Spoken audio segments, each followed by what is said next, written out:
For 20 years, the Miami Heat has been a staple in the South Florida community. It was a franchise built from scratch. Something big was happening in Miami. 4 men had one dream. If it wasn't for Ted Arrison's money and commitment to Miami, there wouldn't be a Heat. It was a dream that caught fire. The Miami Heat select Ron Cycli. Sparked by a tenacious young team. Let's go now! Relive a spectacular opening night. It was sold out. People loved it. It was a place to be seen. Miami's newest franchise was embraced by the city, and even though they struggled out of the gate, the fans never left their side. It was the true honeymoon period. Step into a time machine and get an exclusive look into Miami Heat's inaugural season. 2 seconds, 1 second. Sparrow jumps out on its way. Sparrow got it! Miami wins!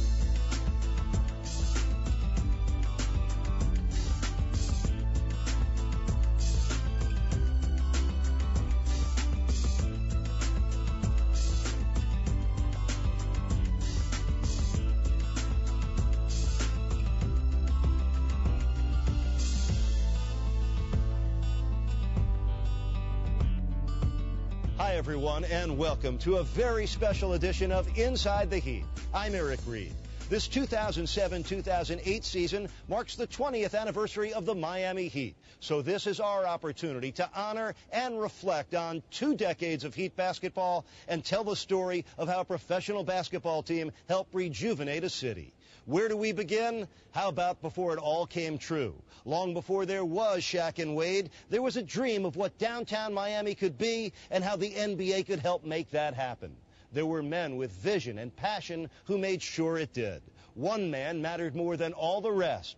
Ted Arison. He will always be the patriarch of the organization, for without him, the Miami Heat may not have happened. In the early 1980s, Miami was a very different city than it is today. It was a city in transition, looking to restore its reputation and reinvent itself. At that time, the lifestyle of South Florida, for better and for worse, was depicted nationally on television.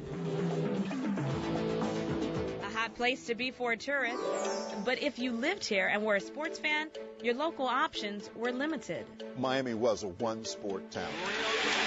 It was all about the Dolphins. I mean, and it was the only team that was here. It was really a sports drought that we were having. The buzz had started several times about bringing an NBA franchise. The Miami Sports and Exhibition Authority started a committee of people to help us get an NBA franchise, and I was chairman of the committee, and we went up to New York, and we petitioned the league for a team, and they told us to come back when we found some rich guy who could afford to buy it. So we found Ted Arison. By 1986, 4 men, 2 from Tel Aviv and 2 from Brooklyn, had stepped to the forefront and eventually made Miami's NBA dream a reality. Remember the story.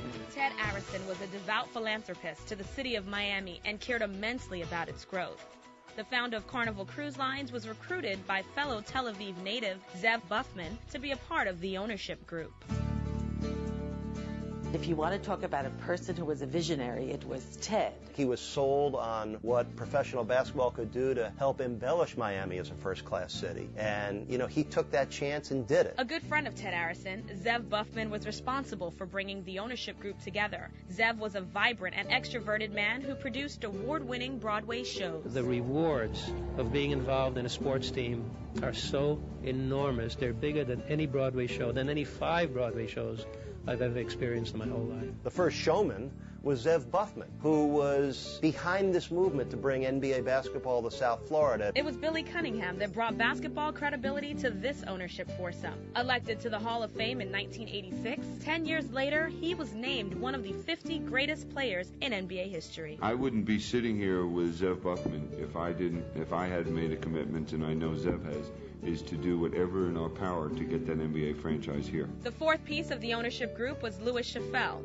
a lifelong friend of Billy Cunningham. He had previous experience in running an NBA franchise. As we all know, Louis was a very tough negotiator. He was a very brilliant businessman. Things just don't happen because of one man or one entity. It's a groundswell of interest that comes about, and everybody wants it.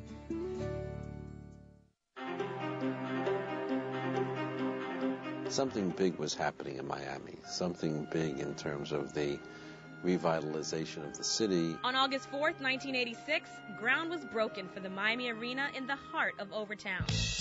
The choice of Overtown for the Miami Arena was a defining moment in the Magic City's future. It was a precondition to getting a franchise to have plans in place and financing and the design. With building plans in place, it was time to take action. We had to go to the Board of Governors meeting in Arizona and make our formal application, and we took Ted with us. I was the one designated to tell Ted, and I said, "Congratulations, Ted, there's good news all around." He said, "Well, what's that?" I said, "Well, you are surely going to be an investor as Miami gets an NBA franchise, and it's been granted. And number two, you have to be the lead investor and the majority investor," which was not his intention at all. After we made our presentation, Ted came out and we all got in the elevator after that, and he's laughing. And I said, "Ted, what are you laughing about?"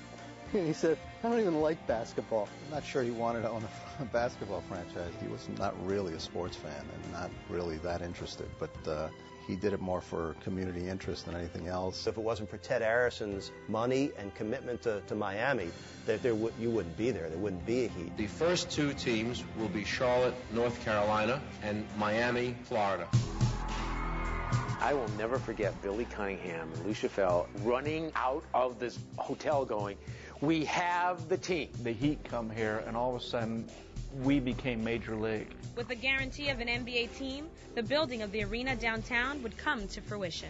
It's real now. They're building something, and it's the old "if they build it, they will come" kind of thing. You finally felt, okay, there's an arena. You have the redevelopment of the city and having the Heat come down there. I mean, and being the city, it makes it really special.